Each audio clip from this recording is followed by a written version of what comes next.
Hi, hello, my name is Ignat, and today we're gonna continue our topic of artificial intelligence in legal practice, and we'll continue where we left off when we spoke about the technology, legal AI, what does it mean, how it's usually implemented, etc., etc.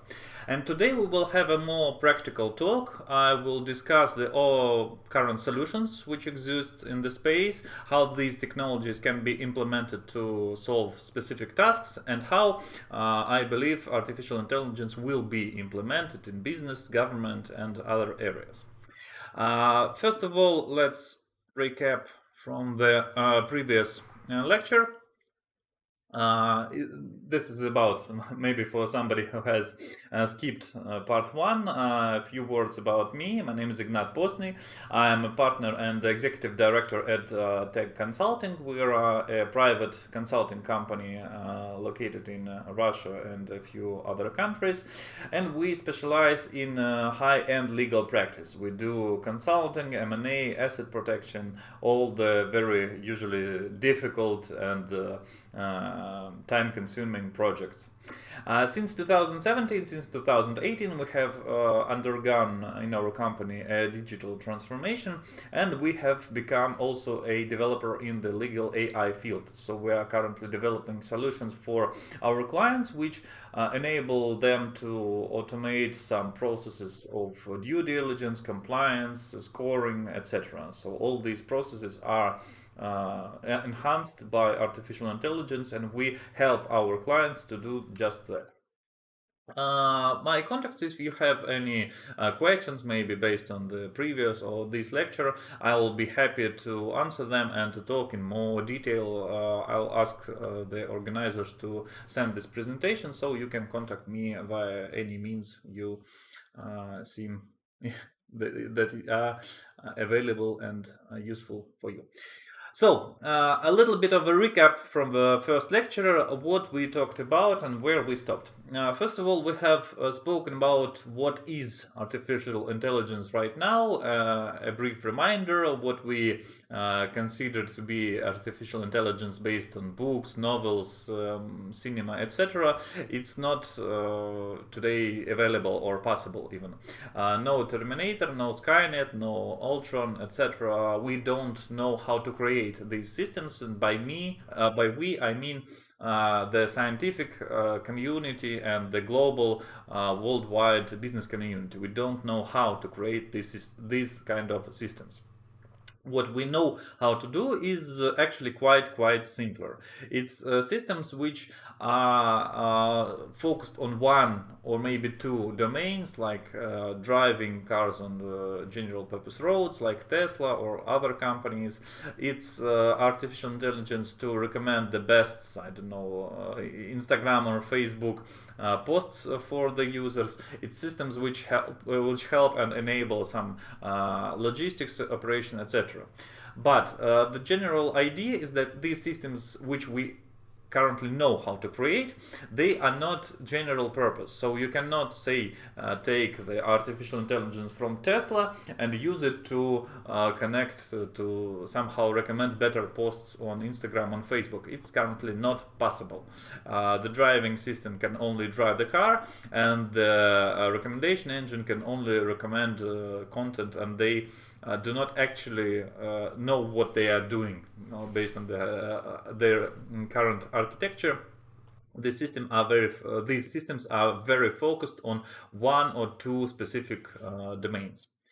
We have also spoken about these differences about general and narrow AI. In my presentation today, I will talk about narrow AI solutions. These solutions are focused on specific business implementation, so we are not talking about creating the next Terminator, etc., etc. We are creating systems which are responding to current business needs and current requirements of our clients. So this is narrow AI, and if I'm specifically pointing out something else like general artificial intelligence, mainly we will focus on narrow AI solutions which work today and which are currently being developed.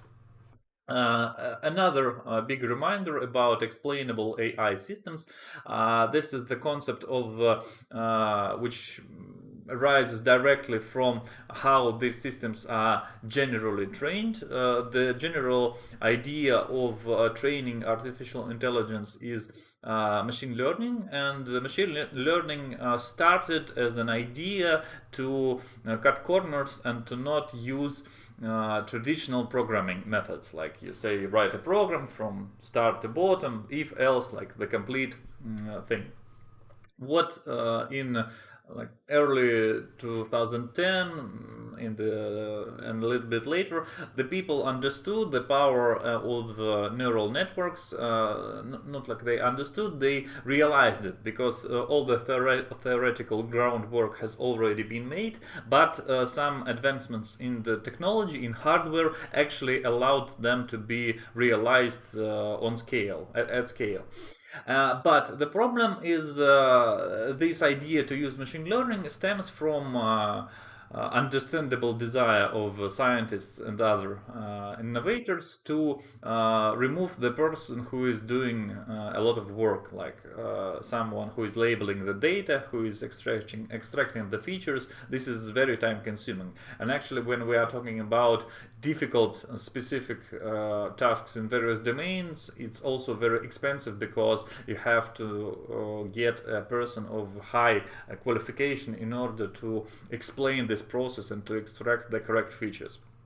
The basic idea was to remove this person from the process and to use machine learning and deep learning methods in order to let these neural networks identify features and key concepts on themselves. And this approach allowed for the creation of black box AI. These systems are good in terms of that they are usually with an asterisk, performing up to their specifications. If you remember, previously we have discussed a case where scientists trained a neural network to distinguish between dogs and wolves, but the neural network was mistaken and actually did not learn anything about dogs or wolves, but actually focused on the snow, on the background of the picture. And it's very illustrative, and it shows how these black box solutions, which are mainly based on deep learning approaches, create systems which are not explainable to humans by design. So it's a problem, and today we'll talk about a little bit how we can deal with this problem in practice. Also, we have spoken a little bit about most commonly myths about artificial intelligence, that AI will replace all humans, that it currently is trainable without any human intervention, input, etc. This is all not true. It is possible that artificial intelligence will become an existential level threat, but as far as I know, the current global scientific prognosis on when the general AI happens, it's something between 50 or 500 years in the future. So not quite tomorrow. It is a problem for government structures, for educators, for pension systems, etc. But it's not what we are currently dealing with in the next 3 or 5 years. What will happen actually in the next 3 to 5 years? We'll see a massive displacement of white collar workers, analysts, lawyers, accountants, and other similar professions will find themselves displaced from the what is currently considered to be very high-end and difficult tasks, but soon artificial intelligence will displace a lot of people in these areas. This will happen, but it's not an existential level threat as of today and as of tomorrow. As you remember, we have also delved a little bit into the history. We have spoken about Sputnik moment, an idea when something so out of your vision, when something so extraordinary happens, when you are faced with the realization that you are drastically, then you are very, very behind from the state of the art. And this is like Sputnik moment 1.0, when the United States realized their disadvantages in terms of the space race, and they have replied with the great achievement of sending a person to the moon. What we are living in as of today, this is currently Sputnik moment 2.0, it's the realization that artificial intelligence systems are capable of solving difficult and creative tasks, which previously was deemed to be impossible. You may remember that we have talked about Kasparov and Deep Blue, how Deep Blue beat at the time the best level chess player in the world, but this was achieved like in traditional methods. This is because chess is a complete game, complete in terms of that you can write a computer program which describes the full extent of any possible variation and situation, and this program will actually perform quite well in beating humans. The problem is actually to finding the best and optimal next move in the shortest amount of time. So it's a search optimization problem. The Sputnik moment 0.20 what happened when AlphaGo, a system created based on these new AI approaches, managed to beat one of the best players at the time in the game Go. And the main distinction between chess and Go is that Go is not a complete game. You cannot write a computer program which will cover all possible combinations, etc. The problem is quite honestly mathematical. The amount of possible combinations on the Go board in any game is more than the amount of atoms in the observable universe. So if you start to write this program, you will actually run out of silicon to write this program with, because there will be not enough atoms to hold the necessary information. So it's an interesting limiter, and what was achieved in 2015 and 16 is is the realization that despite the fact that you cannot program a computer to play the game Go in traditional methods, like if there is this combination, a programmer says, and this is the optimal, the best move, you can actually train the systems to beat humans if you give them enough information and enough data to train. And this is what the current Sputnik moment 2.0 is about. Currently, all organizations, governments, scientific community are awoken to the fact that you can actually solve the problem of legal, accounting, marketing, logistics, and other creative tasks which are usually reserved for humans, which we humans think about them as unique, requiring some kind of creative impulse, like a spark of God, if you will, something like that. But what we are seeing today, no, you actually do not. Say, for example, tomorrow the aliens come to Earth and they tell us we will destroy your planet, or we give you a chance. If you beat us in the game Go, we might let you live. No human will ever play the game Go should there ever be such high stakes.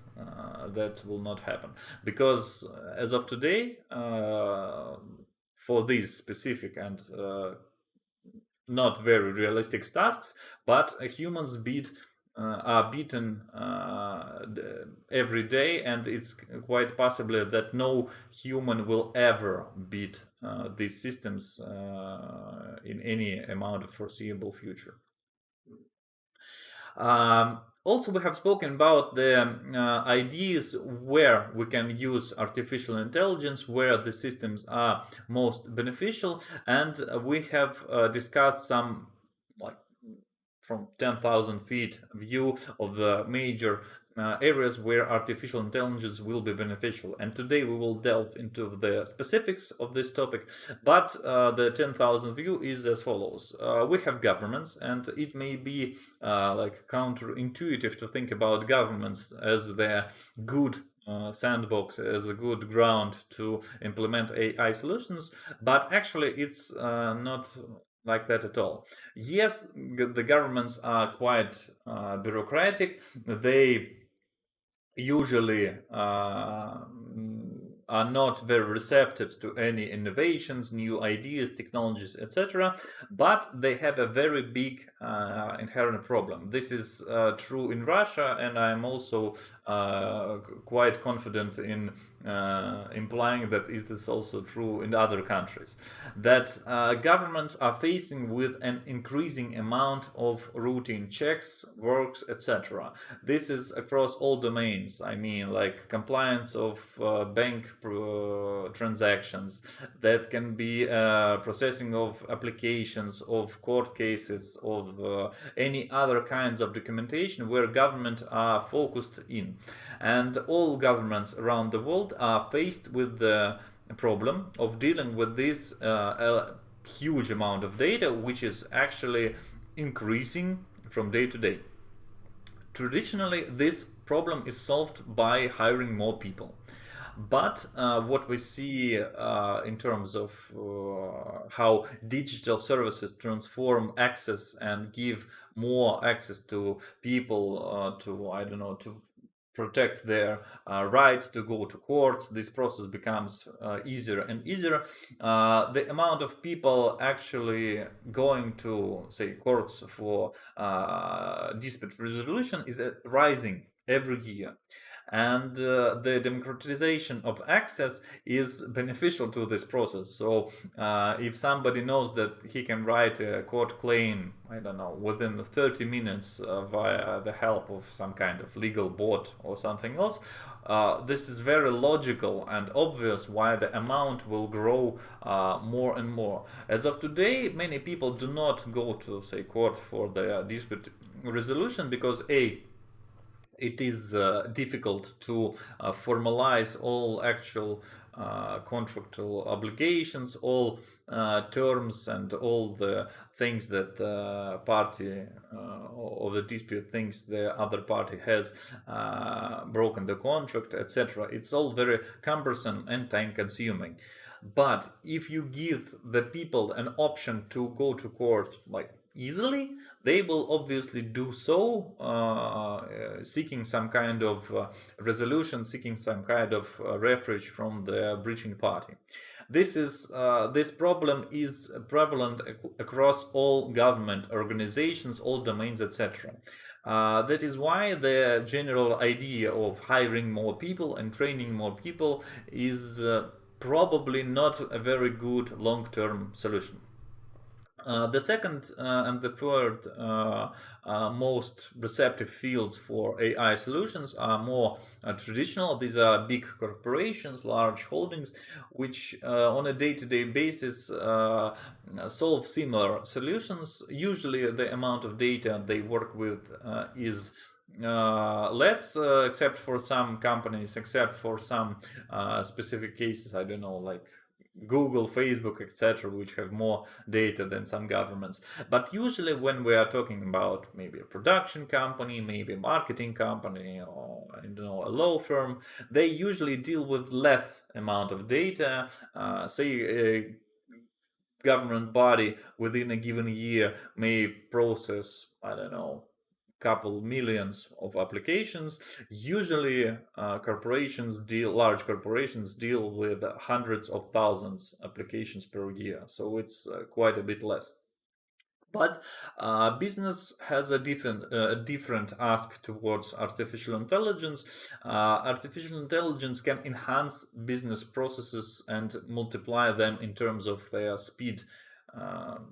Quite not simply, but within a reasonable amount of time.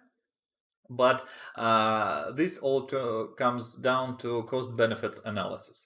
In many areas where there are a lot of people doing some kind of routine busy work, this is not beneficial in terms of business, which likes to maximize the efficiency of its capital and efficiency of its processes. And artificial intelligence is the next the next big thing, which will be able to significantly, very significantly enhance these processes. And the third field where I believe these technologies and AI approaches will be most beneficial is banking and financial system. They are also dealing with a lot of loan applications, credit scoring, etc. These tasks are reliant on human interpretation of data, but more and more we see with our clients, with the text specifications which are sent to us for the new systems to be created. This is what the banks are thinking about as of today. I'm not sure how this process is in other countries, but in Russia we actually have a couple of banks who are high end in terms of the implementation of AI systems. A couple of banks in Russia, when they process loan applications for physical persons and small businesses, usually don't even employ a human in this process.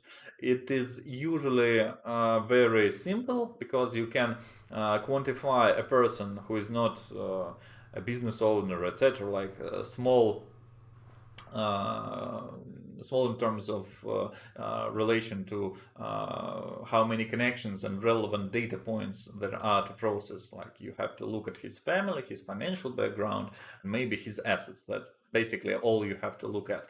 When we talk about big business, we have to look at its contracts, its relations with suppliers, government regulators, etc., etc. So the amount of data you have to actually analyze and interpret is quite bigger.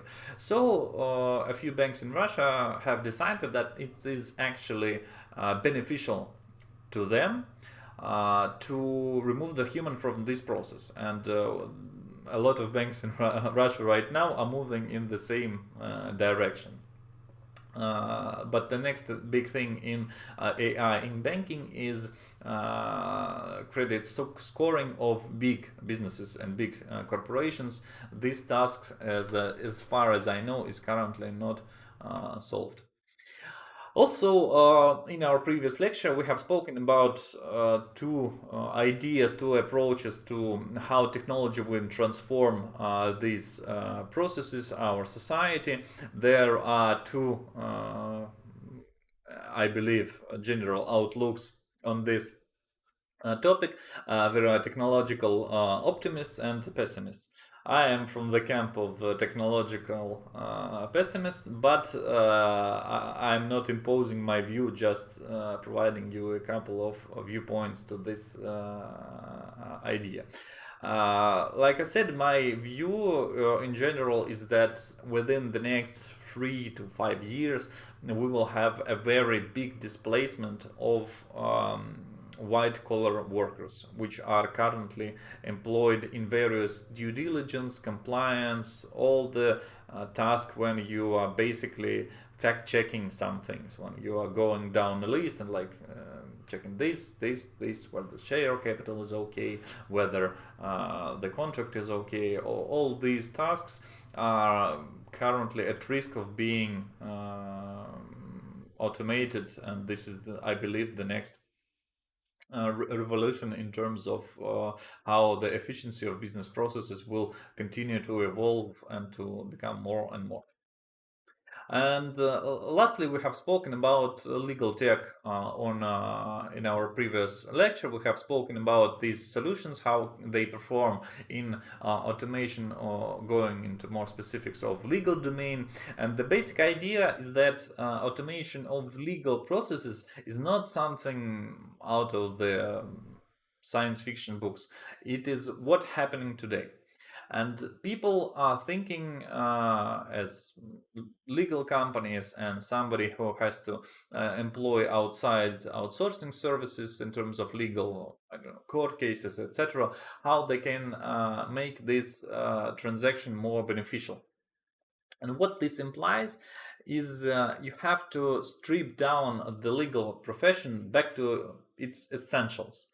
Like, what is essential and has to happen, and what in terms of these essential processes is automatable.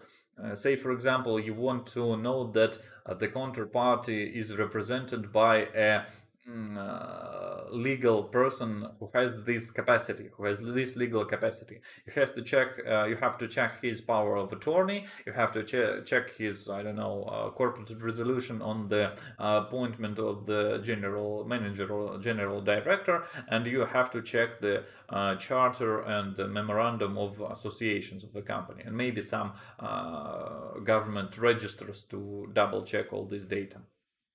And these processes are currently being automated. A lot of they are fragmented into various specific tasks, like discovery, like contract management, etc. And all these processes are broken down to their essential parts and automated like this. We see some attempts of implementing AI into legal tech as of today, but it is my opinion that all these legal tech solutions are not going to birth or create legal artificial intelligence. But we will talk about today about specifically legal artificial intelligence. What I believe will happen with the various legal tech solutions, they will be integrated by something much bigger, more encompassing and more diverse platform, which will, should the need arise, subcontract some of its services to these legal tech startups, etc. Or not necessarily startups, no, legal tech solutions, programs, etc. This is my view. I believe that it's not very uh, how do you say it? It's not very long-term planning to be engaged in legal tech, because usually legal tech, like you can have an analogy between general intelligence and narrow AI. Legal AI is the same to legal tech as general intelligence is to narrow intelligence, with the very big caveat that we know how to create legal AI as of today. This is possible. And the existence of legal tech, I don't know, contract management or some other specific tasks which are highly specialized, maybe done very good, it's not very obvious, because you can have a system which does the functions of various legal tech solutions and much more. That's why I don't believe that legal tech is like something which will be on the market, I don't know, within 10-20 years. I believe it will disappear or be integrated. So, getting down to the topic of today, we are talking about legal artificial intelligence. We are talking about how we can, in real life, integrate AI solutions into our systems, into our business processes. It's useful to think about what a lawyer does every day, because, like I said, if we get down to the basics of these tasks, any of these, like document preparation, compliance, checking of counterparties, approval of documents, etc., could be viewed as functions of a single system, which understands the general purpose of the lawyer, what he does, why he does that, say what kind of anomalies we are looking for, and it also can understand what kind of deviations are acceptable and not acceptable. This is within the current our technology capabilities. So, what are the disadvantages we are trying to solve? So, basically, what's the problem? Um, Number one is speed. I don't know how it's in other countries, but in Russia, in a lot of government bodies or big corporations, when you have an application and you want basically to do something or to get some information or to buy a land plot, etc., etc., it's not very like easy. and it's very time consuming. Uh, in most cases, it takes up to like 30 working days to get any substantial thing done. Yes, there are processes which are faster. Some information is available to the public via websites. I believe in other countries it also varies what is available and what you have to apply for. But generally, if you want to, I don't know, say, take part in some kind of corporate tender or I don't know, an auction in a corporate website where all the applications are made by various suppliers. First, you have to register at that platform. You have to get a specific kind of USB token to access it, and it usually like 20 to 30 days. Yes, that's what it will take you to jump through all the hoops. Um, the same is with the government, maybe even slower. Say a company who wants to get a license to, I don't know, become a newspaper, you have to get a lot of documents, approvals. You have to have specific requirements met, and then you prepare all these documents, and then you submit them to the relevant government body, which reviews, gives its notes, etc., etc. But usually, like if you get it done within a month, you are very, very, very lucky. And all these, how it's usually done, and this is going back to the hiring more people problem. Why is it 30 days or 20 or 25 or 10 or whatever that may be? Usually, say the maximum term for this service to be provided by the government. The first 27, 28 days is what the relevant officer is doing in relation to previous applications. So he has a huge backlog, which is never shortening, always getting bigger, bigger, and bigger. And what he is doing, he is reviewing all the previous application in the line, and then he has a deadline like in the calendar, a red flag that this application has to review it by this date, or you will be penalized in some kind of form, way, something else. What this person does is, like, first he can usually postpone the deadline. This is possible. He can say, oh, it's a very difficult application, I need more time, etc. And that's actually how the backlog usually is created. But he can also find one or two obvious mistakes in this document application and send them back to you.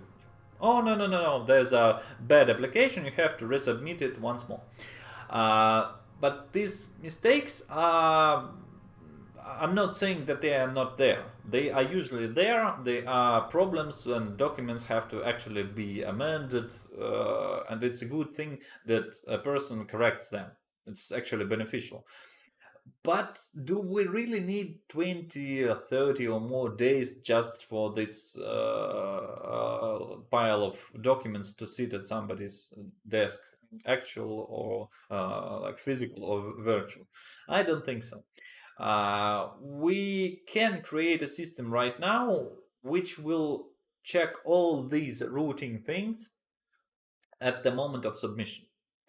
And also, we will help this person who is dealing with this huge, huge, huge backlog, because he will not be forced to check all the numbers, all the dates, all the addresses, etc. He will focus only on what is difficult, on what is subjective, on what is reliant, I don't know, to the current legal, business, government, client, climate, etc. So we can free him from all this routine, necessary but very time consuming and very difficult for humans tasks. And my insight is that we will make this big pile of documents, all this backlog will disappear within, maybe not instantly, but within a couple of years. Why not? The second problem is connected with the first one. It's a lot of data. When we have an application, I don't know, say a court application, we have in Russia only a couple, two, maybe three articles in our code, procedural code, which describe all the requirements of this court application, which have to be complied with. But these two or three pages or articles of requirements turns up to be a lot of documents. And how the process is structured in Russia right now, in terms of court cases, we have a judge, and the judge knows all the court and legal practice. He is usually, or she is usually, very highly skilled worker, specialist. He knows his job quite well, and provided all the necessary information is apparent and given to him, he will most likely, like 99.9%, be able to make the right decision. By right, I mean to accept the document which has been properly submitted, and to set a court date for the dispute to be initially heard before a judge. This is a difficult task, but it's doable by humans. Where the problem lies in that before this initial hearing, there are a lot of check marks which have to be done and complied with. And usually this is not done by the judge himself. He has a secretary, he has an assistant which does all the checking. But the qualification of this person and the motivation and the pay are not up to the task.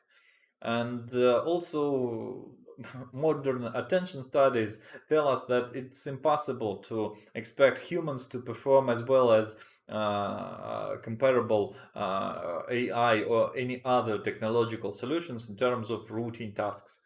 People get bored, and they get bored very easily, and they daydream, and they think about personal stuff and other worries, etc. And it's no wonder why some things, some important documents within the court cases are not seen, and the attention is just not there. And this is the limitation of our human brain, and I do not believe we can deal with it. It's our biology and a lot of years of evolution. And the third problem is, like I said, boredom, laziness, sometimes intent, all these things which are attributable to human factor. So, say for example, we have a student which is currently going through his mandatory practice in the court system. And yesterday he had a very good party. He had a lot of drinks, he had a lot of fun, etc., etc. But today at 9, or I don't know, maybe 8 o'clock, he has to be in court. He has to read the documents and to provide the necessary information for the judge. And I believe getting things done and completely will be very low on his list of priorities. Much higher will be getting some sleep and enough water for today. It's one of many examples, and human factor is a problem which we have to deal with, and AI solutions currently give us a way out in terms of solving these problems. So what are we talking about today? We are talking about AI management, and it can be called legal AI, however you may want to do so. It rests on a couple of foundational technologies. One, artificial intelligence, as a subpart of artificial intelligence, machine learning, and blockchain. All these three things in conjunction create systems which solve the aforementioned three problems and free humans from the necessity of doing these routine and very tedious and not very interesting tasks. How it is done? Well, first of all, they multiply the speed of decision making. As of right now, the biggest bottleneck in terms of reading documents, in terms of natural language processing, is the time you need for the document to be scanned and translated from a PDF to a doc or docx file. It's optical character recognition. Current state of the art systems have a speed of one page per 5, maybe 10 seconds. Not very fast, but when you compare these with 30 days or I don't know 10 days or any amount of days, it's very very very fast. And what you can also do is you can have several systems, OCR, optical character recognition systems, working in parallel. So the computer 1 does page 1, computer 2 does page 2, computer 3 does page 3, etc, etc. So we can have the parallel systems, maybe in the cloud, working together, processing a single document. And as a result, we have speed which is many, many, many times faster than what we have today with humans. Second point, that this analysis is not very dependent on how many data points you have to process. To illustrate, our current systems, which say we use in terms of processing court documents, has a few thousand data points which has to be checked. Say whether the address of the plaintiff is correct, whether the court where the document is sent is correct, whether the judge is correct for this case, whether he has the necessary qualifications. A couple of thousand.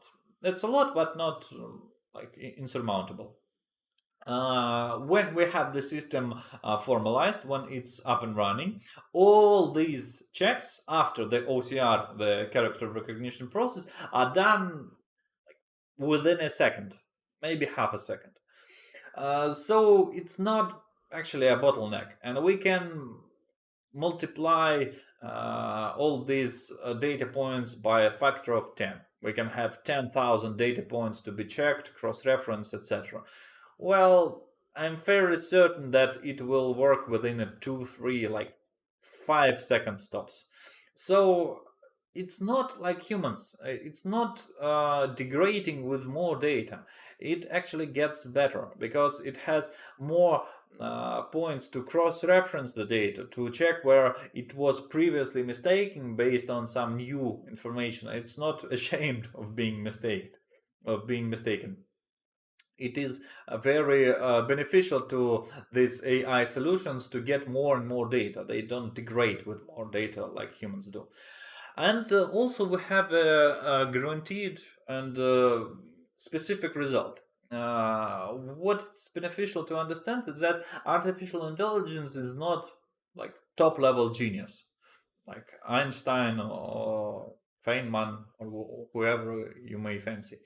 But it's also not like an idiot, a village idiot. It's something in between as of right now. So what differs from humans, this our human level AI expert, is that it does not deviate.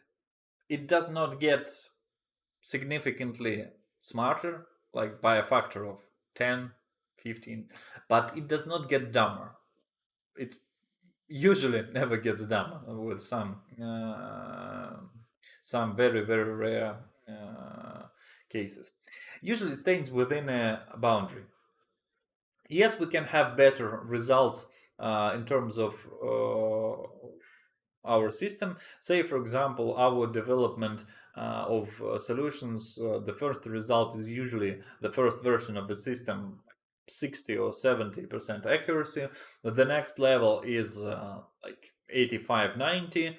After that, we usually ship the systems to our clients, which are somewhere between 90 and 95% accuracy. But we don't usually go as far as high as 97, 99, or other percent. It's usually not necessary. But as you can see, the first iteration, 60% or 70% accuracy, is not 2 or 3 or 10 times worse than the finished solution. It's incremental and evolutional from the basic version progress. Um, Humans develop fairly differently. With They can solve new kinds of tasks. They are very general in their intelligence. These systems do not get much smarter, and they do not get dumber. And that's actually a big plus for them, because you can rely on them. You can rely that given the training data is not in some way biased or very different from the tasks which are currently at hand, it will perform well. And this is guaranteed. And this is a big deal. So what we want to do, say we're a government, a big bank, or a corporation which wants to implement AI solutions. Like I said, we want to get rid of routine. Any kinds of necessary but very boring and not productive tasks should be automated. We want to do creative work. Continuing on the example of court cases, we want a digital AI expert and assistant which will help me to get all the necessary documents. But when a lawyer decides what approach and what idea to pursue, what points to put in his document, what like top level creative work, we actually want to do this. And as far as I know, this creative work is not very good for a current AI systems. You can, of course, see pictures drawn by artificial intelligence, deep fakes, music which is created, but it's not the same. It's generative work in terms of that it's created from nothing, from scratch. But I would not say that it is necessarily a creative work, because creative work, in my view, I may be mistaken in this, creative work implies on a goal. And goal is something that current AI systems struggle with. A goal, I mean that, say, a lawyer wants to win this case. And he knows a lot of factors which go into this process. And he actually wants, say, to get the biggest compensation from the breaching party. There are a couple of routes which can be pursued, and it is my understanding that AI systems are not very good in A, identifying and selecting this goal, and B, creating a route towards that goal. They are very good at, when you have the route explained to them, they are very good at checking that we are en route, that we have all the necessary documents, etc. They are excellent at that. But at the creation of the journey, at the formalization of the goal, no, they are not very good. So we actually want to do this job right now. And also we want to understand the logic behind the decisions. We don't want an assistant who is unable to explain all his decisions to us. It's a default standard in legal field, but I can agree that in other various fields it may not be the same. Say, for example, if we talk about safety on the roads, or like Tesla and Google and other companies which create solutions which would allow to be less car crashes, deaths on the roads, etc., etc. I believe as a society we will we could agree that, say, for example, we have a, I don't know, 10-year-long experiment. We compare various countries, various age groups, whatever variation you may need. That some drivers are driving usually like with no AI assistance or AI driving systems, and simultaneously in the same traffic there are cars which are driven by not by humans, by robots, AI systems, etc. And say, for example, within this 10-year long experiment, we have a conclusion undisputable that, say, robot drivers cause mortalities on the road to drastically to become drastically less, say 10 times less, 10 times less mortalities on the road if only robots and AI systems are driving. But there is a catch. We cannot explain why.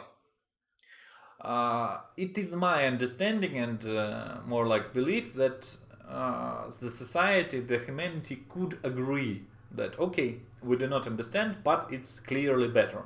So we'll save more people and let's restrict people from driving on certain kinds of roads because it's like scientifically proven, etc. I believe this could be achieved.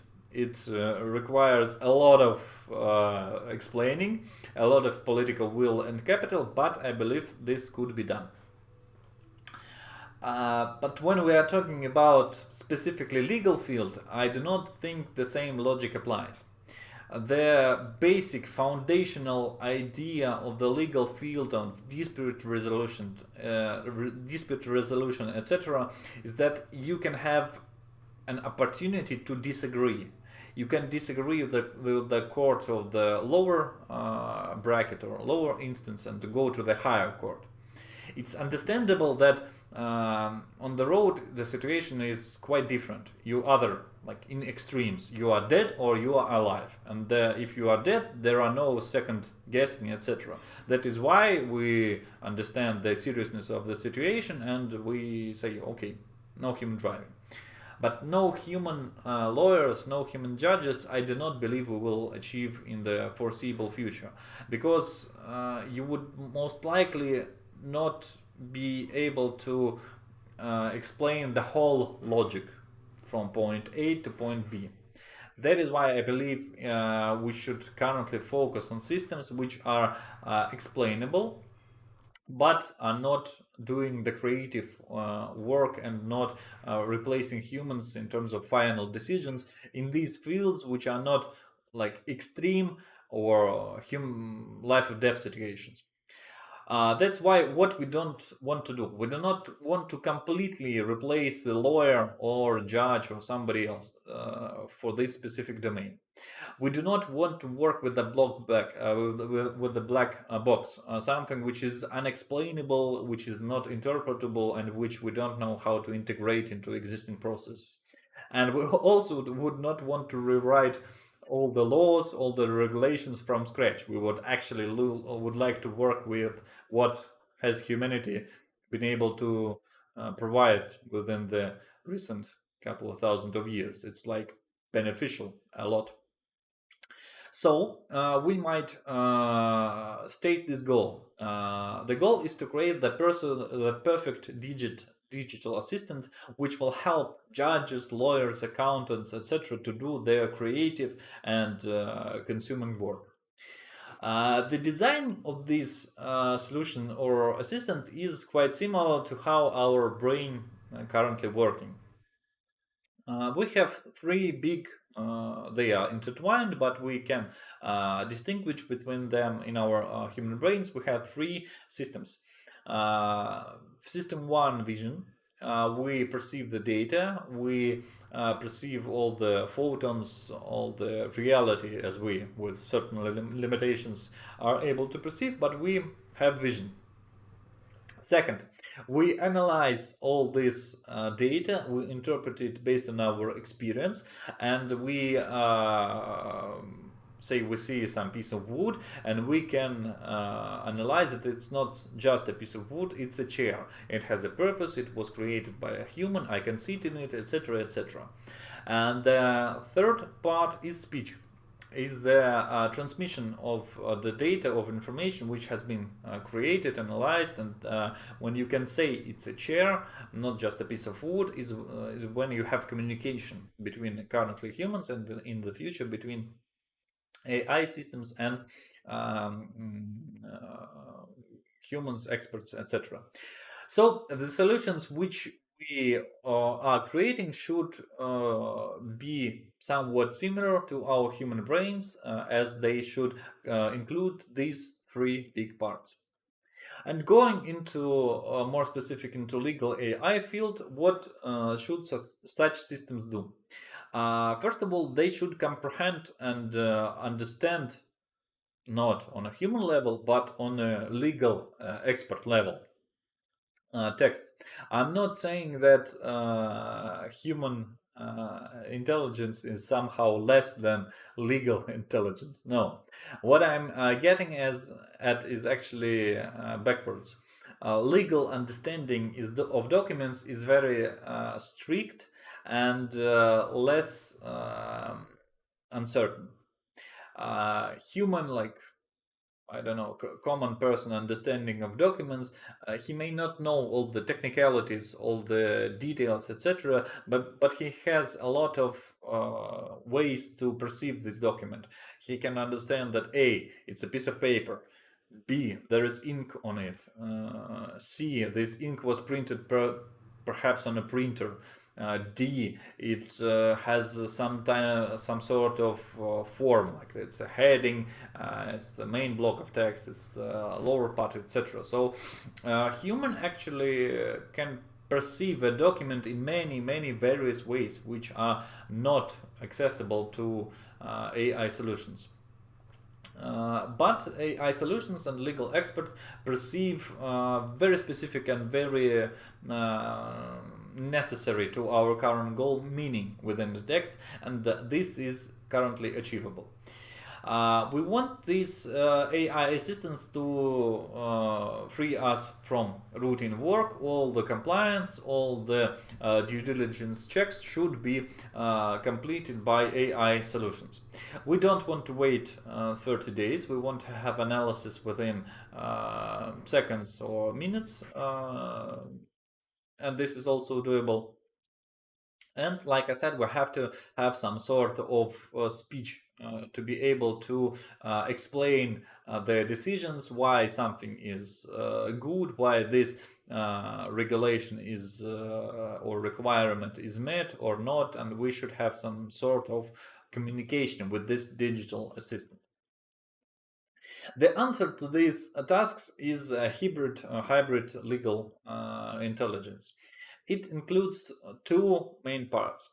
One is traditional programming. It's rules and algorithms. It's if else, and it's the description of some kind of logic, of meta logic within a system.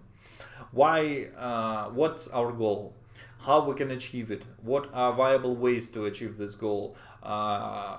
What is the important information to achieve it? How we can verify it, etc. All this is usually created by humans within a mind of necessary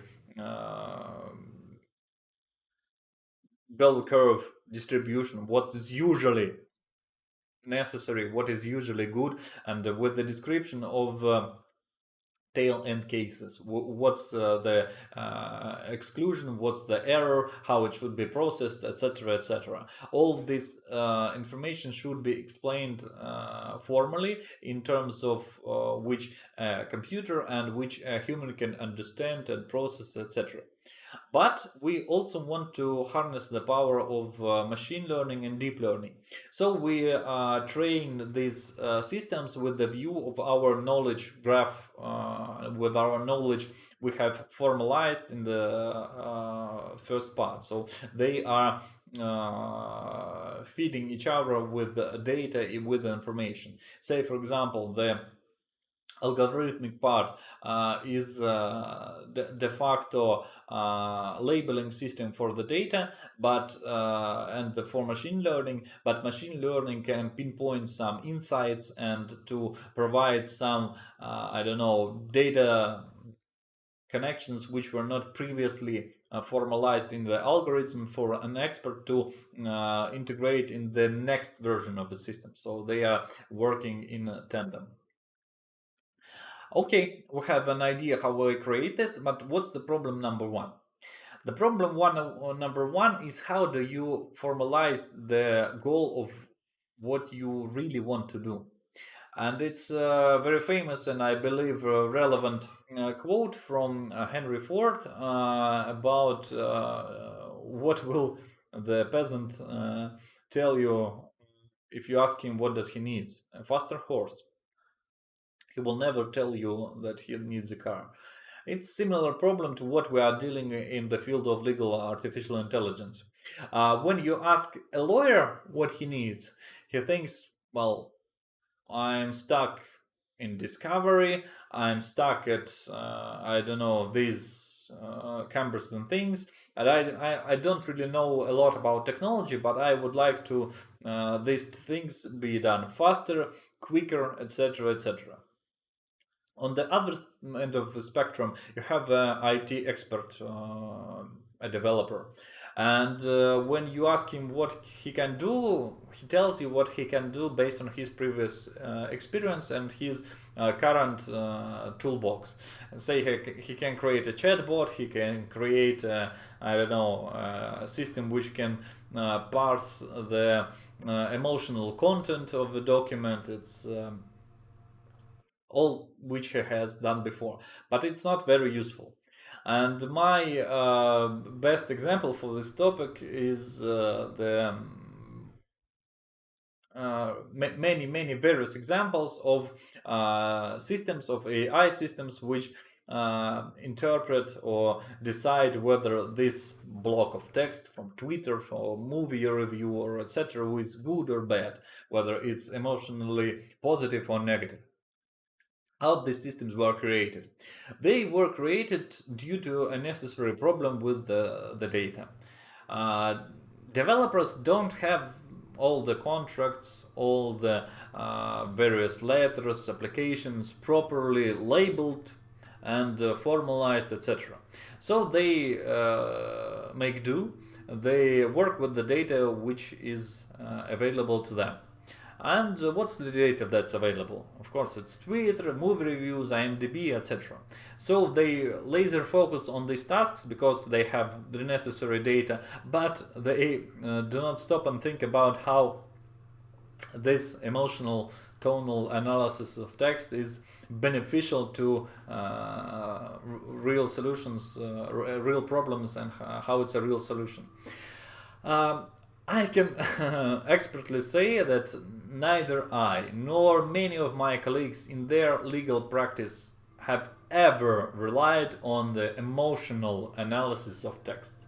So all these huge amounts of work which have been put into these tasks is not useful for us. It creates a problem. And the solution to this problem is the concept of T-shaped people. T-shaped people, you may imagine letter T, is somebody who is very proficient in one or maybe two similar conjoined domains. You may think of as a lawyer as a T-shaped person, but he has some interests within adjacent fields. And this person understands what current technology is capable of. He may not understand how to program a neural network, he may not understand how computer linguistics works, he may not understand any of these things. But the good thing is he doesn't have to. There is a similar T-shaped person who is familiar with the development, with the various programming frameworks, programming languages, etc., but who also understands a little bit of legal and maybe a little bit of linguistics. And these two people can actually formulate the necessary text specifications for a task which is A, useful, and B, doable with the current state of the art systems, technologies, approaches, etc. And this is how you solve this problem. Okay, we have the task. We want to, following up on the legal AI idea, we want to automate various text comprehension, analysis, and generation tasks. Problem number one is understanding natural language. You may not think about it, but natural language is a very extremely efficient way of transporting information. We have made various experiments on this problem. We have given various texts to legal experts and legal gurus, etc. And we have asked them how many ideas, how many points of information, how many meanings can you extract from this text. And what you have on a screen is basically what they have given us. And it's also very interesting that the more person is qualified, the more experience he has, the more meanings he can extract from text. Like say a person with the experience of only a couple of years can extract 5 meanings, an experienced lawyer can extract 10 and more meanings from the same amount of text. In terms of machine understanding and the machine reading of text, this poses a problem because obviously the amount of useful information is much more than what is written on the paper. The obvious question then comes, where does this information come from, where it is stored, and how you can access it. The problem is when we humans read text, we rely upon our all previous knowledge, all previous experience we have accumulated to this point. And machine systems do not have this experience. So we have to somehow formalize and create this experience. Otherwise, we are dealing with the problem of, say, you have 10 words and much, much, much more useful information, which would be lost to a computer, to AI system. But this is also solvable. You have to you cannot in practice, it would be very time consuming and very difficult despite the many attempts to do so, to codify all the human knowledge, all the ideas, etc., etc. What is actually doable and why we can realistically create narrow AI systems, you can create a where is this? You can create something like this. You can create a graph of knowledge for a specific given domain, when you can specify all the necessary, all the relevant data points, all the necessary concepts which are involved in text processing, and this will enable you to understand maybe not all the 12, 13, 15 meanings from this text, but it will be 5, like an entry-level lawyer. But provided it's a robust and a good system which does not make many mistakes, that will be enough. That will be enough to solve a lot of routine compliance, due diligence, etc. tasks. It's also very promising, but as of today, not yet completely 100% sure is where this NLP and natural language processing revolution will go in the future. You may remember that previously we have spoken about in the first lecture about NLP solutions and how they can today create text which is not distinguishable from text written in New York Times, etc., etc. But these models, these language systems which we can create today from end-to-end endpoint systems, do not understand text, do not understand meaning. They, if you know the experiment, if not, it's a Chinese room experiment. It's a very interesting case when, say, you are a person, you are sitting in a room with all human knowledge on the Chinese language, and there is a door, and through this door, through a small window in this door, you are given a piece of paper, and this piece of paper includes some text in English language, and you have all this huge immense library of knowledge on the Chinese language and translation. And then you go, I don't know, letter by letter, word by word, and you translate this sentence which is written on a paper from English to Chinese, and then you send it back. And the person who does the translation does not know anything about Chinese language. He never studied it, he never spoke it, he can only translate from A to B, from English to Chinese. But for the person outside the door, it would seem that somebody inside really knows Chinese. He can maybe speak Chinese, etc. What we have today is very similar to this Chinese room thought experiment. We have systems which can imitate very good understanding of text, but various experiments, and I have never seen, and I don't believe I will ever see a solution which will be able to understand text on the way humans do. And this is all connected to the problem of not enough background.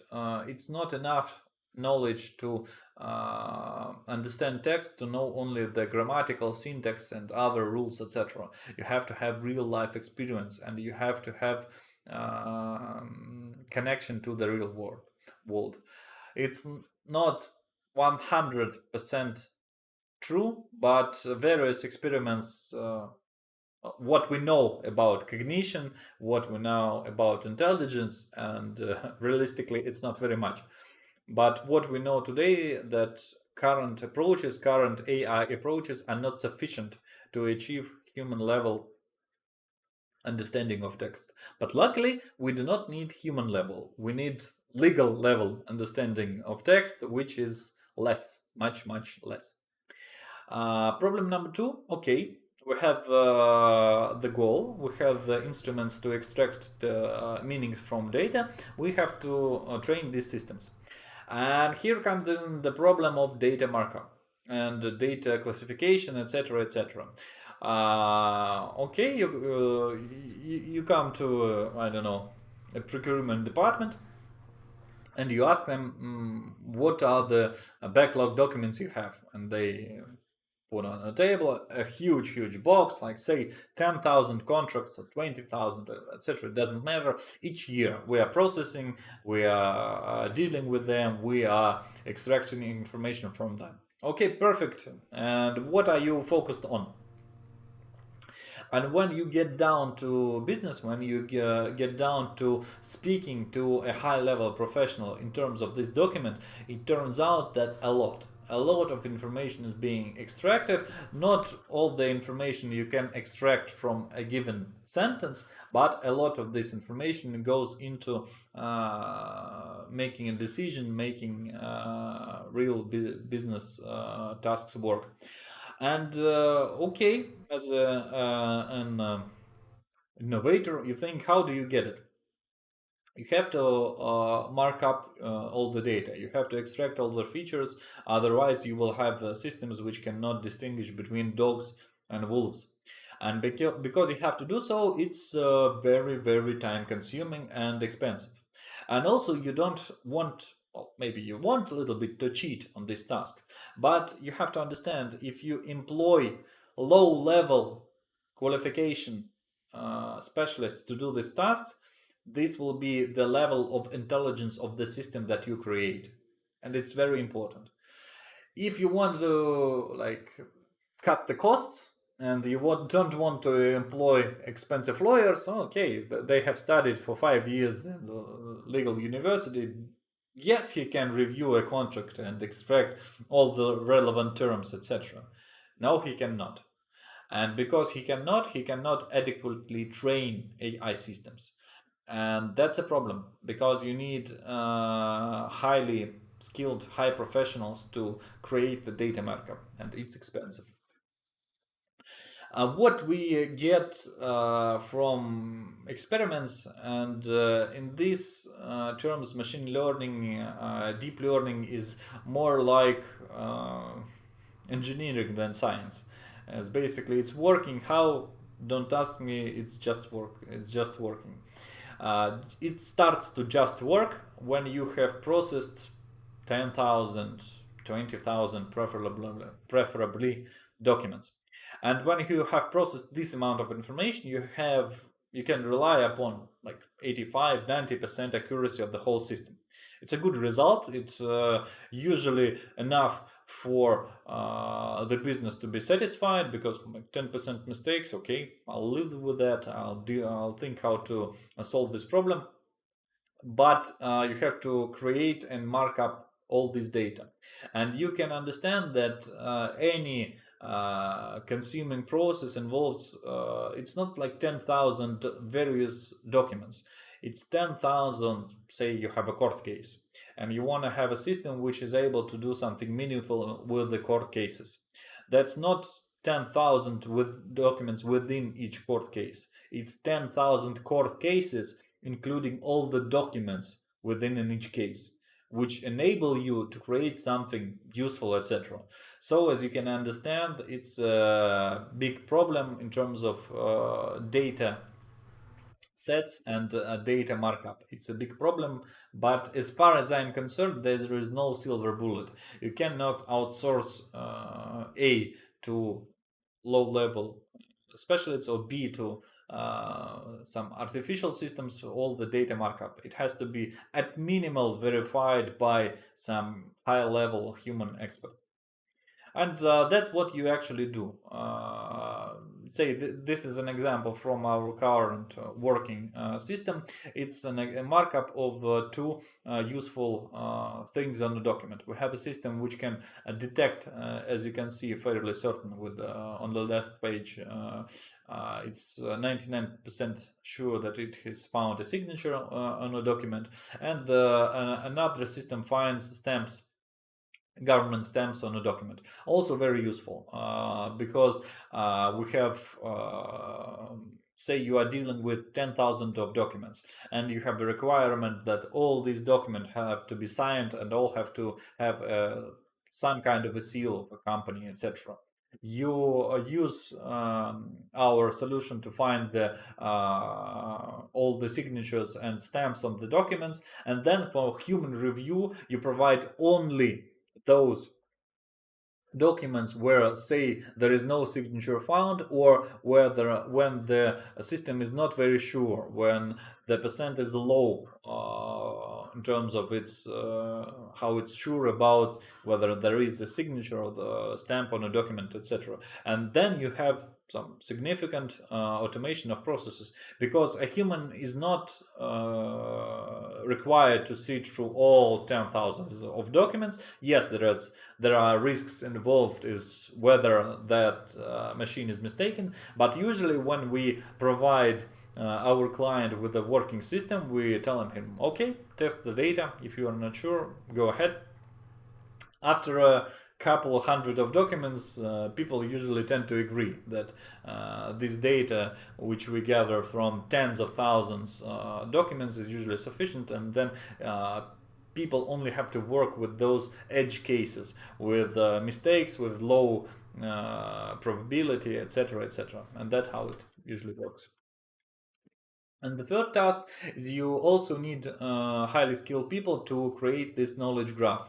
A knowledge graph is used to explain how the system works. It is used for reasoning. It is used for various tasks in terms of training, validation, generation of new text, etc.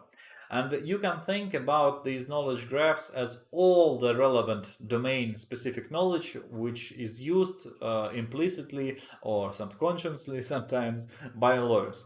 Say, for example, somewhere within this graph you may have a concept of a legal person.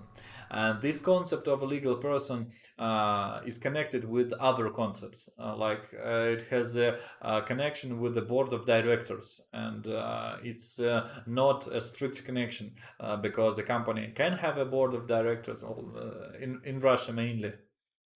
It varies on a country basis, but it can have no board of directors, but it must have an executive director, a managing director, which represents the company in deals with other counterparties. And that's how you describe all the relevant information for the task you are trying to solve. What's the next big thing is you have to move from a big focus on data, and data is the new oil, but uh, it's important to know that it's not all about data. Artificial intelligence starts to grow, starts to think, well, in terms of how we know it thinks, when we are dealing with information, wisdom, and knowledge. And these concepts are much higher on cognition ladder, and they enable artificial intelligence to explain its decisions, its ideas to us humans. This concept implies that you already have data gathering systems, you have all the data marked up, but then you have to move forward. You have to move forward to systemizing all this knowledge, you have to move forward to creating, I don't know, data lakes. You have to move forward to formalizing wisdom, knowledge of human level experts, because it's very beneficial to business processes. And one of the points why it is very beneficial, because, say, for example, you have a simple question whether, I don't know, whether our company will win this court case.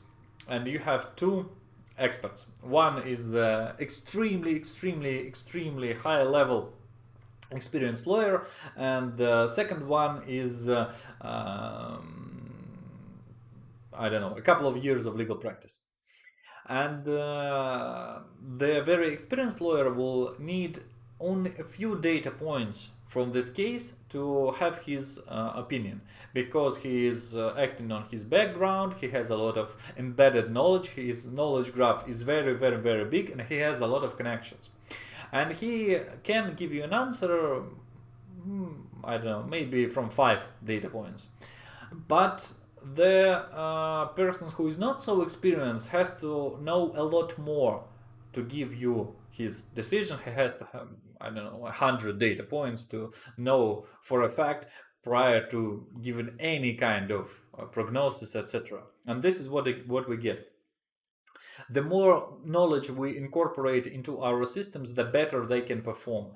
The less data they actually need in the future to get to the result we need. And it's very beneficial. And a little bit of visual aid. This is usually how graph transformation happens. On the left side of the picture, you have, say, a usual server of a bank, and somewhere in there are I don't know, court cases.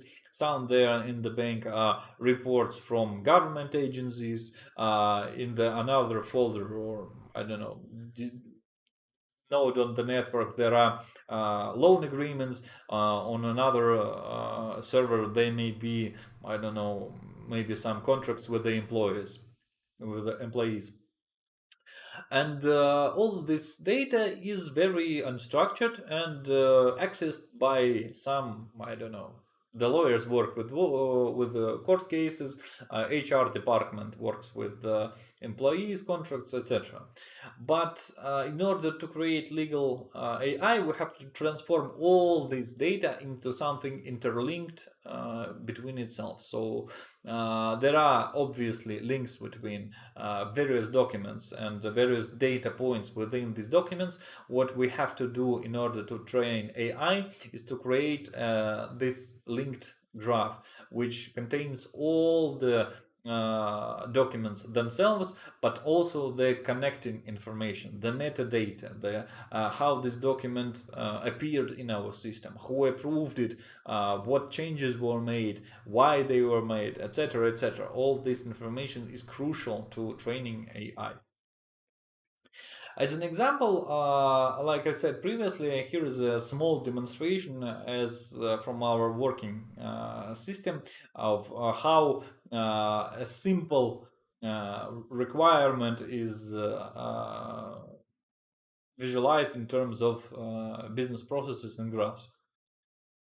We have why it's so big. Like I said, you when you read a document, you are reliant on a lot of amount of information. Like the statement of the claim shall be signed by the plaintiff or his representative. And when the person reads this statement, he understands that, say, a representative can be acting on a power of attorney, or a representative as a general director, or that may be a legal representative or a minor. And I, as a lawyer, know these things. I can imply them, and I don't have to read them to understand what is meant in this sentence. This creates a challenge because all these rules, like articles 1 to 5 to 1 to 9, 125 to 129 in Russian arbitral proceedings code, are written in this form, and they rely on the reader knowing a lot. That's why when you try to automate similar kinds of processes where are a lot of routine checks, you have to get down to the basic ideas, principles, etc. Who is the representative? What is the power of attorney? How it is structured? How I can check it, etc., etc. All these things have to be implied directly and in a machine and human readable format. So what I'm talking about is industrial quality knowledge graphs. It's a new way of interacting with data. It implies that you are willing to get the necessary resources to create these knowledge graphs. Usually they, well, in terms of our clients with whom we work, they are not readily available. You have to create them. You have to create them from scratch. And it's a difficult and time-consuming process. But without it, there is no AI. You can only have maybe some legalTech or similar lesser solutions. The methodology is three main parts. One, you have to process big data. Like I said, it's minimal requirement 10,000 documents which should be processed. You get initial results on lesser numbers. It's usually 2 to 3,000 documents which have been processed, which have gone through markup, which have been verified and checked. Usually you can get some 60, maybe 70% accuracy from this amount of data, but if you want 85 or 90 plus percent, you have to do more. The second part is building the knowledge graph. You have to build it, you have to literally sit across the table from an expert and to ask him questions. Why did you make this decision? What are the key points in the documents which clued you to this decision? How did you check them? What was the specific algorithm, etc., etc. You have to get these things in writing from the people. Usually there are some accompanying procedural documents which describe this or that process, but usually they are not actually, I believe they are never written in the necessary level of detail by which they could be interpreted by, I don't know, IT specialists, linguists, etc. It usually needs an interpreter from domain specific language, from domain specific knowledge to general knowledge, which can be put into if else or other algorithmic or graph structures. And the third point is not like the end, it's more like a continuum, because when you implement AI solutions, you are most likely going to improve them. You're going to feed them more data. You're going to grow the knowledge graph, and it's a continuous process. But when you have one and two done, like on a given level, then it becomes much easier.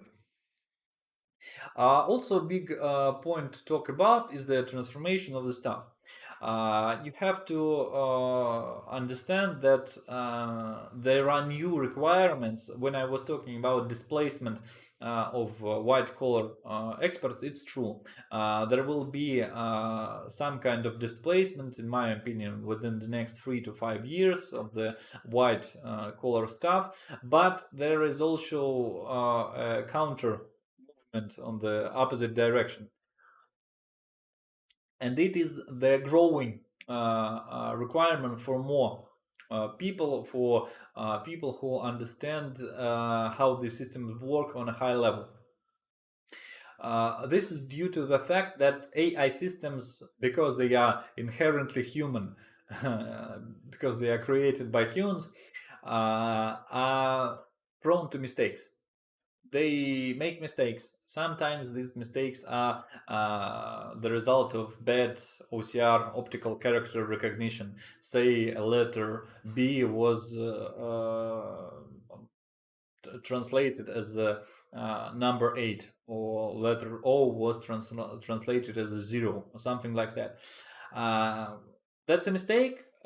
Not necessarily the mistake of the AI, but then the decision would be incorrect. The other kind of mistakes is when we create the system, we have our initial set of ideas, of hypotheses, and then we implement them. And after the implementation, we understand that no, there was something we did not think about, and it's important. And the system, you understand this when the system made a mistake. Usually humans describe these situations as mistakes. I don't believe they actually are, because system is performing as was programmed. But people see the answer should be 4 and the answer is 5. No, it's a mistake. But it's also what you have to deal with. It's inability to describe all the possible edge cases, all the possible exceptions, etc., from the start. It's a reality that a system will make mistakes, and when, not if, when this will happen, we need high-level experts which will be able to understand the initial biases, the initial situation, what was put into the AI, and why did it make a mistake. And then you have to correct the mistake. You have to not break the system, and you have to make the necessary and minimal amount of changes to solve for this bad error or situation. And that's why we moving forward with the idea of gathering more wisdom and knowledge. When we talk about data and information, we usually talk about the past. But when we gather more knowledge, when we formalize knowledge graphs, we are talking about the future. We are talking about prediction. We are talking about predictive systems, analytics, etc. When you can infer from a few data points some very useful ideas, some very useful concepts, like say you may infer from the fact that somebody has started the divorce proceedings, that he will most likely experience some troubles with his loan, etc. So this is useful for business applications and for business tasks. And by expanding our knowledge graphs, it's what we will be able to do. We'll be able to look into the future and to make inferences based on previous data. And also, like I said, with the experiment with the when you take two experts, one very high level and one not so much, the size of your knowledge graph will determine how many data points you need to get useful results from this or that situation. In general, this is how our solutions work as of today. It's our current architecture of how we are creating these solutions. We are dealing with the initial information as is. It can be scanned copies like PDFs of documents, or maybe some government electronic registers. We really don't care. But then we process all this information and put into, when it's necessary, into optical character recognition engine, and then we do semantic analysis. Semantic analysis is let me show you what I mean.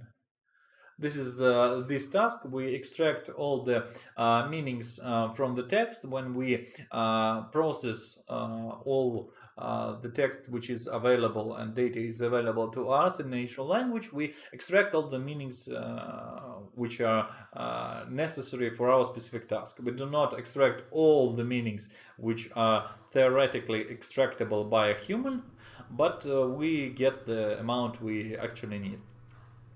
The second part of our architecture, third part of our solution architecture, is the neural networks and machine learning. Like I said, we use them for specific and not like critical tasks. Say for document classification, when we have to classify an application from a loan contract or something else, from a letter. These systems are very good for these tasks, and even if the system is wrong, it made a wrong idea about classification, it's not a big problem, because we have within the business process some checks and balances. Sometimes we verify documents by human input, that yes, indeed, like one of the documents which had the lowest probability of classification will be verified by human, on like 2 of the 100, etc. And fourth part is graph structures and graph knowledge. It's all the formalized knowledge we use, which is implemented into our architectural solution. And as a result, we can have a system which is able to process initial information in whatever form that it may be, provided it's text or some kind of I don't know, electronic register in the form of an API, etc. We can process it, and then we can have results for logical judgments and conclusions. That's what we can do and do today for our clients. The project launch is quite straightforward. We start with a goal statement. We build a complete business process, like the complete algorithm of what we are trying to do, because you cannot automate something that you do not completely understand. And you define the meanings which you are seeking in the documents. You mark the data set in accordance with your tasks, KPIs, meanings, etc., etc. You build a knowledge graph, and then you implement and rinse and repeat. You go through this process iteratively. You start each iteration with maybe some new goals with new KPI in mind, and then you move forward with enriching knowledge graphs, marking up data, etc., etc. And this is how you implement and do AI systems in real life. An example of such system would be a project we have completed some time ago. Our customer was a company which processes a lot of claims for information. It's a register company who is a register of shareholders of many of hundreds of thousands of companies in Russia, and they had a task for us to automate this process. Say there is IRS or other tax authority or a notary or I don't know, some kind of how do you say, some kind of police branch looking for information. These documents are written in natural language. They do not have any single standardized form. Each government body writes as it wishes.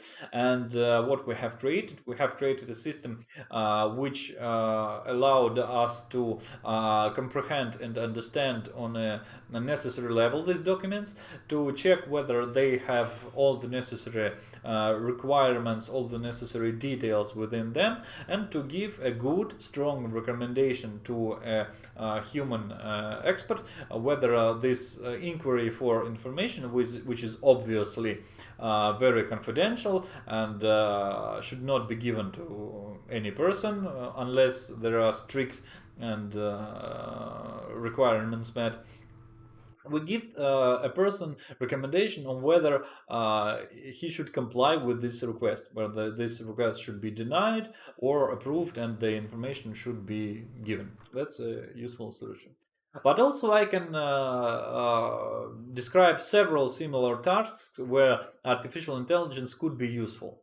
Say, for example, you are some kind of state agency. You have a lot of assets under your control. Say you're a big government defense contractor. You have a lot of factories, you have a lot of suppliers, you have a lot of real estate, etc., etc. And you want to substantially improve the quality of management of these assets. What could be done, and it's idea we're currently developing, is that you could via AI solutions create a system which would as an input take all the corporate documents, all the contracts, all the letters, all the applications within this holding structure, and to gain some information from the actual current registers maintained by other government agency, and to continuously monitor all the facilities, all the companies, subsidiaries, etc., etc. This is very much not like easy, but doable, and in Russia, where we have a lot of open registers, very useful and could be done. Or another example of how these AI solutions could be implemented is to improve the effectiveness of control and monitoring in public administration, public funds, etc. It's rather similar to the previous task, but with a focus on spending of budget resources. As you know, it's a very always not usually some human factor is involved with the budget spending, some not very, let's say, honest government officials are prone to using funds in not the optimal way, but also it could be done, it could be automated via AI. The same basic principle applies. We use all the available information, which is usually a lot, and also in the government, hundreds and tens of thousands of contracts and letters, applications, whatever that may be. We use all of it. We extract information about affiliated people, persons, about anomalies in terms of contract prices, and anomalies in terms of contract execution, etc., etc., whatever that may be. And then we identify and prioritize companies for more in-depth checking and more in-depth audit, like say if this company has most irregularities, this a little bit less, this a little bit less, etc., etc. So you could achieve a system which is very beneficial to auditors, to government auditors who have literally millions of companies to check, and we can help them by identifying which companies are more likely to have some questionable dealings, and where the audit and resources should be allocated to. Very simple, very similar idea, but in terms of corporate governance, could be also implemented. It's preventing, but not public funds from being misused, but shareholder assets and shareholder rights from being mismanaged and damaged. We have same principle. We get all the data which is available to us, but we don't focus on contracts, etc. We focus on corporate documents. We focus on various company reports, audits.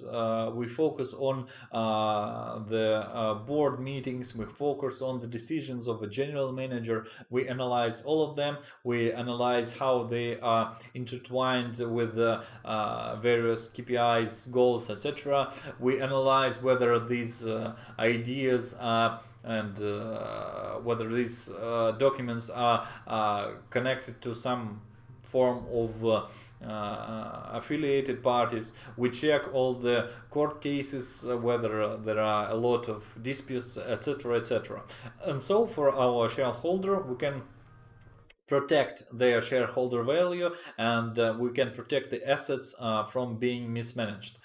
This implies to shareholders who are government bodies or private sector. It doesn't really matter. The same principle applies. And as we already have been talking, the same digital AI systems could be used in justice system in the terms of court decisions. Say you may want to remember from previously the assistant to the court who has been partying all night. We want to exclude this human factor, and we want to unburden our judges from the thousands of cases each year they have to routinely check and do, not the difficult but the routine checks, compliance requirements, etc. What we can have a system which is checking all the incoming court claims, documents, etc. On their compliance with the requirements of the procedural codes, whether all the necessary data is included, whether all the duties are paid, whether the addresses are correct, whether the plaintiff was properly informed, etc., etc. All these data points could be checked automatically and without the need to spend the precious time of judges.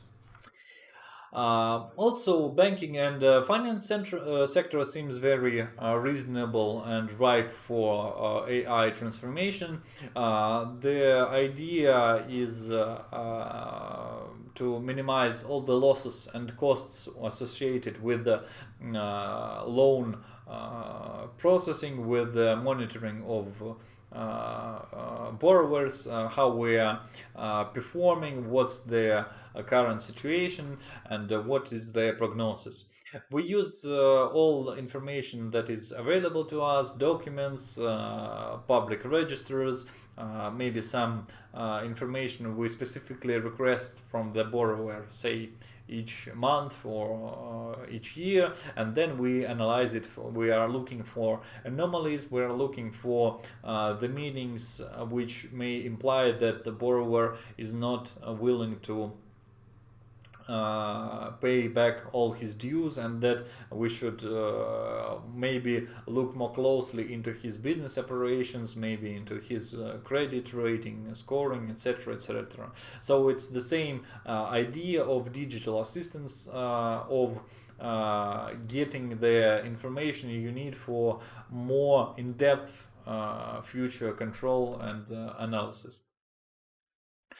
Same idea for procurement activities when the company or the government body wants to buy something, when there is an auction, there is should be some sort of competition. You can look for any kind of anomalies when there is anomaly price, anomaly terms, not a lot of competition, etc., etc. The same principle of all the documents you have and all the available register applies. All the court cases, etc. You can data mine for useful information, for data points, for anything which may imply that government funds were not spent in the most reasonable and optimal way, that may have been some bad things happening. And of course, there is no general solutions for any of these tasks. Like I said, in the system we have created for our client corporate register, there was specific set of requirements we had to comply with in our solution. First of all, there are fines, and quite substantial, in Russia for mistakes. Yes, so we had to account for our system making mistakes and how we should deal with them, where we should create some additional points of control for humans to check where there are no excuse me. We had to check for additional points where to put a human to double check the solutions which were recommended by our system, and to rely on these specific regulations and requirements, etc. And also this task was very much reliant on the position and the letters of government regulators, because not all business process was described within the company itself. There was also a lot of ideas and requirements which had to be taken account, which are acts of the central bank, of the federal laws, etc., etc. So it's a very specific task. And when we are talking about each of the previous areas where the AI could and I believe should be implemented, you have to get down to similar specifics. What are the requirements? What are the resources? What are the risks of implementation? What do you have to account for? All this should be monitored and studied. And where to start? Well, in my view, it's pilot projects is the fastest way to victory. When you have an option to scale your success, you take rather simple in terms of machine automation, of AI automation process. You provide some valuable benefits. You do it on a creative tasks, which is not like some kind of basic, I don't know, checking of numbers or copying, pasting, etc. You take something more creative, like compliance, like checking, like due diligence. You take some part of this process, you automate it, you talk to your superiors, you talk to your internal clients, you talk to I don't know, outside stakeholders on the benefits, on the risks, etc. But provided you have some sort of working system, it really helps in the future in the development of the AI. And one of the biggest problems is where you can find the necessary data to train artificial intelligence. And my recommendation is to look into the archives. Data is indeed the new oil, but you have to look for, you have to mine for it. This is an example of data set in the banking sector, when usually you have a lot of previous loan applications, previous credit report scores and checks, and you can and should use them for training. You have to mark up them. There is no easy way around it, but this is useful information for training artificial artificial intelligence. And the same way of looking into the archives of other companies and government bodies is applicable. You can find some very, very useful information in them. What I would warn you against is looking for a silver bullet, some kind of magic wand solution. You gather all the data, you maybe even mark it up, and then you want to create a system which goes end to end and is able to make legal recommendations, solutions, etc. These solutions could theoretically be created, but the problems are you really would most likely do not have the necessary amount of properly labeled raw data for these tasks. And the second problem is the example from the first lecture, the wolf-dog mistake.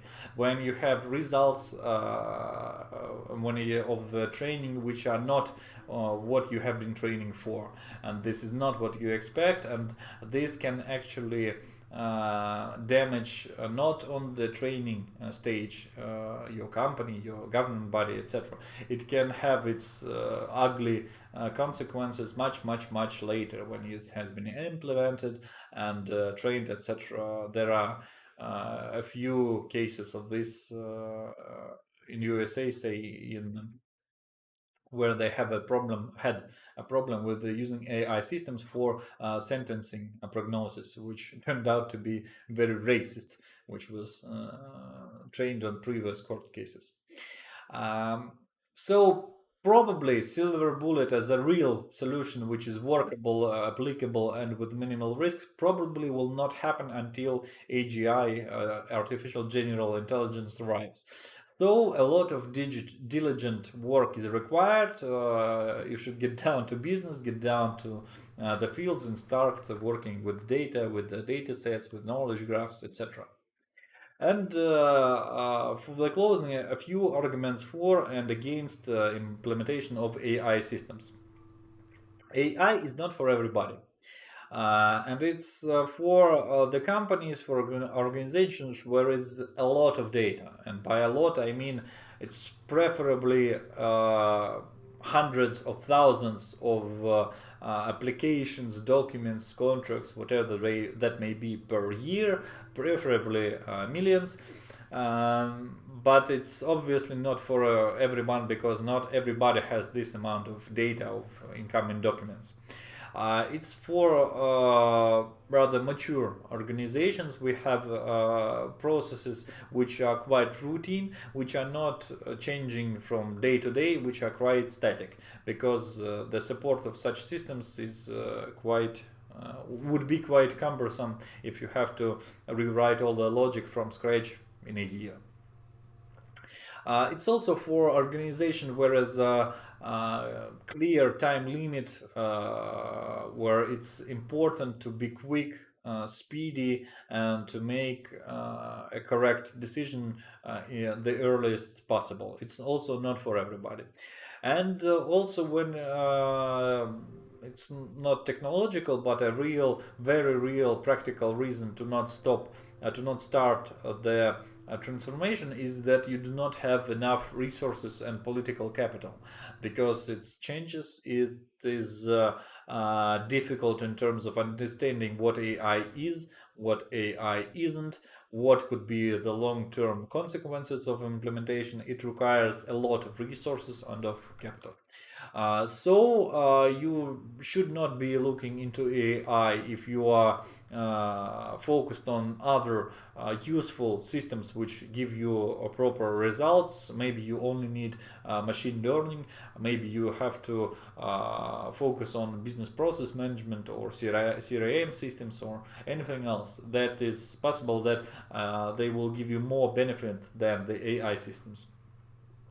It's also not for the narrow AI systems which I have been describing, for the explainable systems. They are not for companies and areas where there is a very low and insignificant cost of error.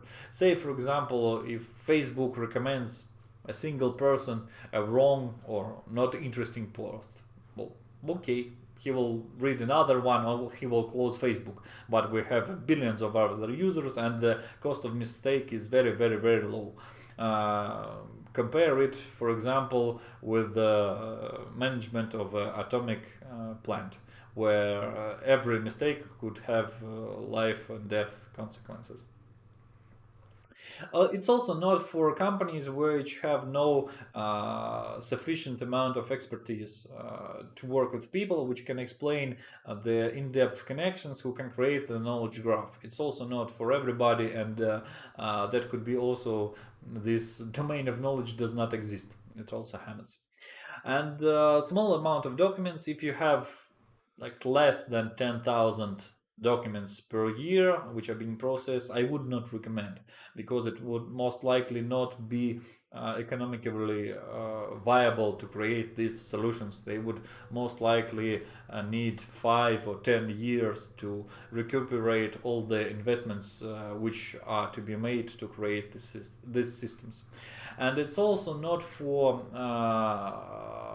organizations, companies, where is a lot of dirty data. By dirty, I mean like bad scanned copies of documents, very unreliable data, very error prone data. Like, it's also very bad and can have very bad consequences for training. So that's all I wanted to talk to you about. Unfortunately, as this is a recording, I would not be able to answer your questions live, but I would be more than willing to answer you all any questions you may have via these contacts which are on screen.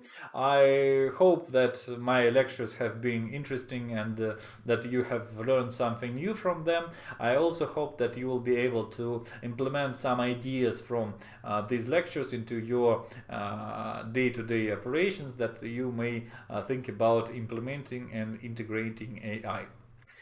So that's all. Thank you very much for your attention, and have a good day. Bye bye.